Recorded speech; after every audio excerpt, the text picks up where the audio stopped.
Farm fires in Punjab have disappeared, but the air pollution across large parts of North India has been horrific. There is some welcome relief with evening rainfall in the national capital a few hours back, but it is a bit much to link the right to breathe with the hope that it rains.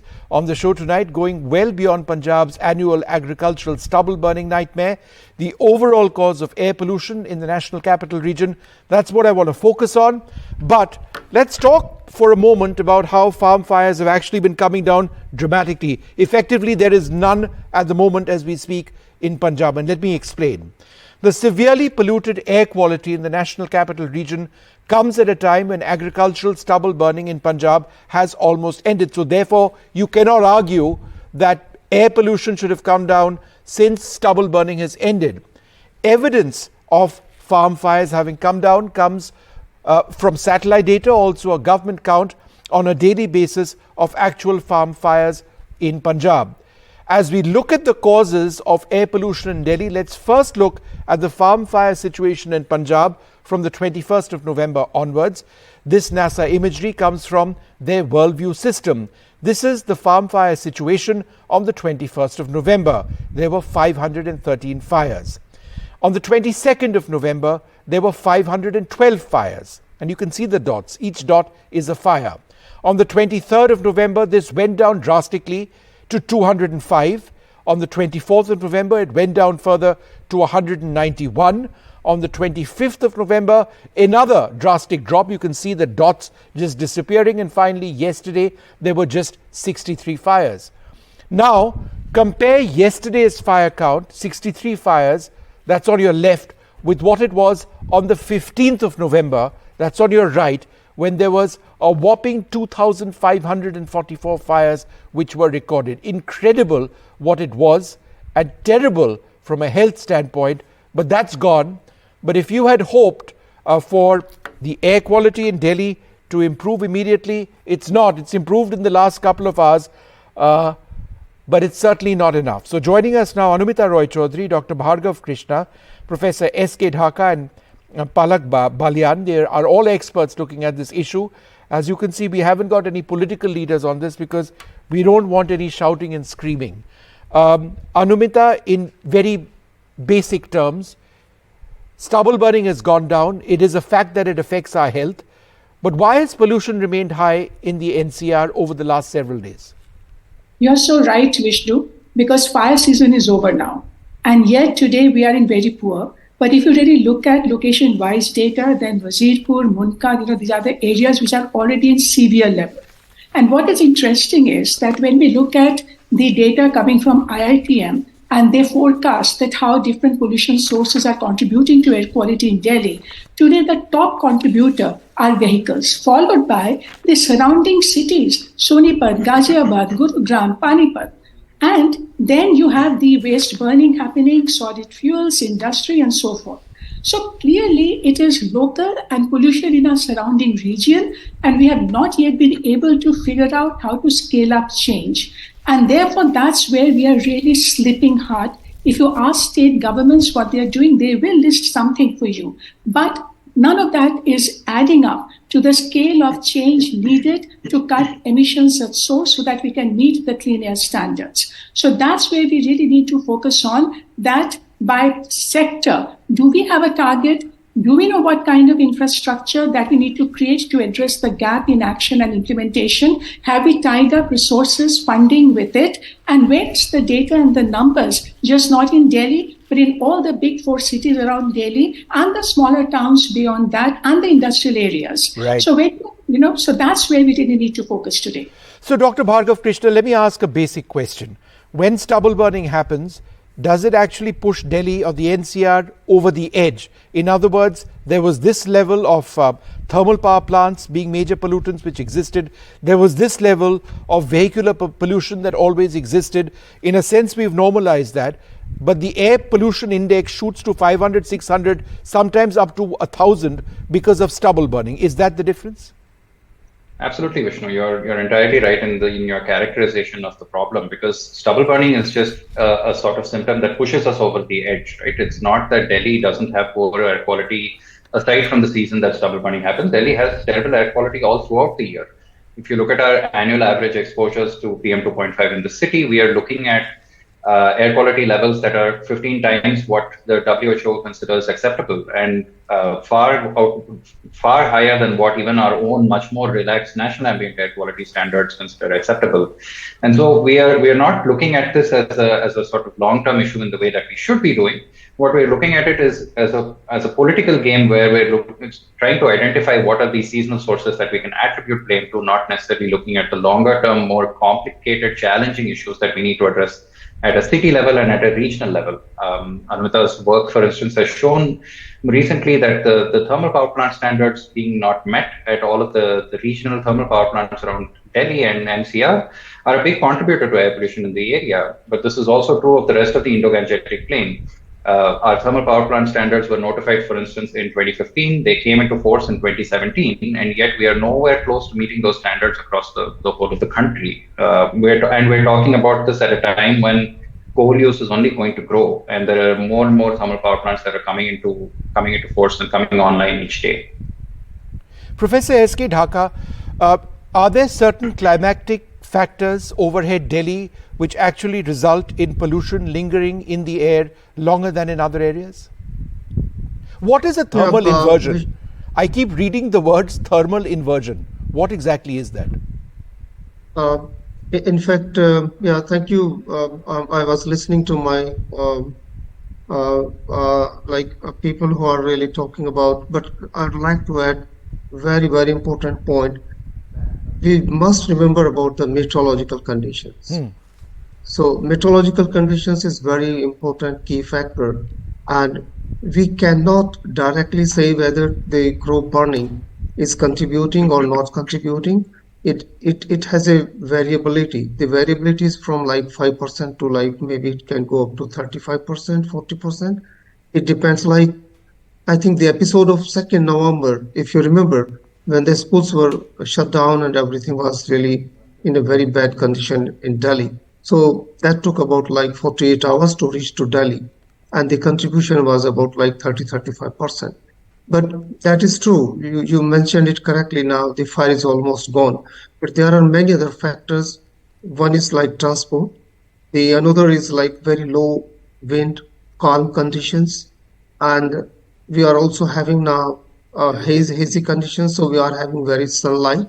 So these are some factors which basically contribute and the stagnation of this pollution over Delhi. As you mentioned about this thermal inversion, it is something this the boundary layer is coming down slowly, and when the boundary layer is very, very low, so there is no vertical or horizontal dispersion of the pollutants. So whatever is already in the city, the emission, it is keep on adding, and there is no way it is not going away. And because of this our boundary layer, that is another meteorological condition which we cannot do. It's all a very natural process. But nevertheless, that the factors which are really coming from like transport and as my I think so other factors as well. Yeah, no, we'll come to that. But before I go across to Palak, I thought there's our viewers need a little bit of reminding on why we are doing this, because we do this 10, 15, 20 times every year for the last 10 years. Anumita and I have been discussing this. Here's the reason. We keep talking about PM 2.5, right? So let's have this graphic up full scale so that our viewers know what PM 2.5, that's the stuff we are breathing out there, actually does. PM 2.5 has sulfate, which can kill those with a lung or heart disease. It is absolutely a poison. Let's move on to what else it has. It has black carbon, right? Cancer, birth defects, respiratory disease. Organic carbon, which causes damage to liver. And we could go on. Nitrate, which is cancer causing. Ammonia, which results in the burning of eyes, blindness, lung damage or death. Salt, which causes hypertension and high blood pressure. Chlorine, which causes a tightness in the chest, wheezing, and a difficulty in breathing. And potassium, which causes burning of eyes, skin, and a shortness of breath. That's why we are discussing all of this. It's not because of any other factor. Ultimately, this is why we are doing it. Palak, people also want to know about solutions. There was this big idea that let's seed, let's induce the seeding of rainfall over the national capital region. Is that feasible? Vishnu, yeah, about the solution. So actually, before I go to solution, we should know two things, in fact. First, that first thing, that this problem is not just a city problem. Yeah, it's not. We have the air pollution problem now across India. So urban and rural both are equally polluted. And the second point, which is very important, is that this is just not the winter season problem. So it's a year-round problem. And for solution also, we should not jump to the solution which are very active solution or just a single time or a season-specific solution. So when it comes to solution, it should be year-round solution and across the India. So we should focus more on the solution which are, for example, it should not be like season focus. If we year-round we work on the problem, then as Dr. Dhaka also mentioned about the meteorology, then meteorology will somehow improve the air quality in Delhi, because if we do all the problems, for example, vehicular emission is an important source, and if we work on vehicular emission throughout the year, so that way we can able to protect our winter season too. So we can able to protect Delhiites from this winter season problem. So the important point is that we should focus more throughout throughout the year solutions, right, rather than having these active solutions which are require more resources and also not very effective. So that was Bhargav Krishna, is it not effective, the seeding of rainfall? I know it's happened in some parts of the world. Is it at all? Because we're looking for desperate solutions to a desperate problem. So I'm sorry if it's a desperate question. It is. No, I mean, it is a desperate situation, right? But I think the question of whether cloud seeding is the answer or not kind of obfuscates the bigger problem. I think if we've reached the point where we are saying that we are going to resort to cloud seeding, it's an admission that we have failed in everything else that we're trying to do. We have failed at regulating industry. We have failed at regulating emissions from transport. We have not reduced dust from construction sites. We have not reduced biomass burning or crop stubble burning. So if we have failed at everything and this is our last resort or Hail Mary, then we're really in trouble, because this is going to be a problem all the time and we can't keep seeding clouds all the time. Cloud seeding may be an immediate temporary relief for maybe a couple of days, but as we see even now, you can have rain in the evening, but in 2-3 hours, the air pollution levels are already back up. There's only so much you can do with a sort of emergency intervention like this. This is not even getting into the area of whether the kind of chemicals that are used in cloud seeding could potentially even have health effects themselves, not related to air pollution. Yeah. So Anumita, a few years back, we were looking at BS3 emission vehicles and BS4 emission vehicles. We are now on to Bharat Stage 6. We've got low sulfur diesel as well. Why has that not had or has it had any impact which we should be relatively happy about? So there is a plus and a minus there. Plus is that with all the effort that we have made to improve vehicular emissions and reduce use of diesel in the city, we have actually seen reduction in transport diesel usage by about 46%, and the share of diesel cars in the new car sales have also down from 35% to 72.2%.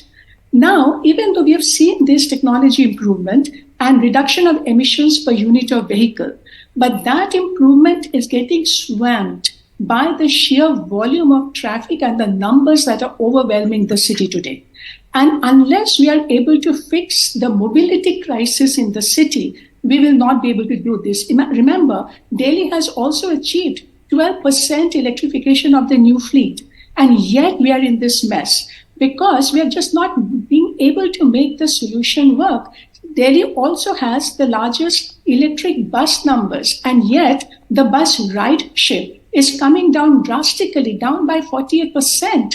So clearly what is happening today is that we have got half-baked solutions. So yes, we are taking one step forward, but at the same time, because it's not properly detailed out for scale of change, so we are just not seeing the impact of that change anymore. So what we really need to focus on today is that just improving vehicular technology of the internal combustion engine in Delhi is not sufficient anymore. While we need to move towards zero emission, scale up electrification, but simultaneously more important to see the mobility transition. So that Delhi master plans target that at least 80% of the daily travel trips should be by public transport, scaled up walking and cycling infrastructure, and compact city design and restraint on personal vehicle usage. For that, we have the policies, we have the rules. These are written in the clean air policy that for the Delhi and NCR, but we just simply not being able to make it happen on ground. And that's where we are really failing. So that's the big gap in action. So wherever the behavioral change is now going to matter, we are not being able to do this. Sure. So let's focus on the key gaps in action, talk hard solution, which is one, as I said, mobility transition. Second, the massive technology and energy transition in the industry sector, give them affordable clean fuel. And then the waste management. You cannot address waste burning if 30% of Delhi is still outside the formal waste collection of the municipality. It's all piling up to be burnt. So just plant the infrastructure and then tie up the investment with it, set targets and monitor around the year whether you're achieving those targets in terms of systems and infrastructure change. Make it monitorable and get report card on the basis of the progress made, not just, shout every year during winter and take emergency action. Well, those are sobering thoughts. I'd like you, once again, all of you, for joining us. It ultimately boils down a great deal to political will. Would anybody in any party, in any government, in our democracy be willing to tell people, sorry, the sale of cars is now being restricted or banned for the time being, and we have options, and those options are public transport? Unless that actually happens, car numbers will keep going up because cars are aspirational. We are a developing economy, and that perhaps is one of the key crisis points as far as air pollution is concerned. Thank you all very much for being with us.